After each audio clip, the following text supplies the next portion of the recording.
Welcome back everyone.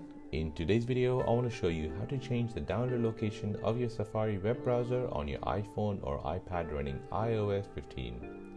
Before we begin, don't forget to subscribe to this channel if you enjoy these kind of videos and turn on bell notifications. If this video helps you out, then please hit the like button and let me know in the comment section down below. If you're having difficulty finding downloaded files from your Safari browser, then you need to change your download location. To do this, open up your Settings app.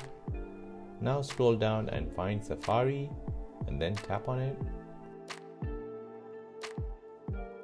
Now scroll down and within the General section, tap on Downloads. As you can see, by default, Downloads folder is selected, which is on my iPhone. To change this, tap on Other. Now select a folder where you want to change this to, or you can tap on the new folder icon at the top right to create a new folder. Give your folder a name, then press Done. Then make sure the folder is selected. Then press Done at the top right. And that is how to change your default download location for Safari browser on your iPhone or iPad running iOS 15.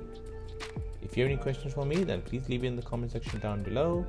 Please subscribe if you found this useful and like this video. Thanks for watching and see you in the next one.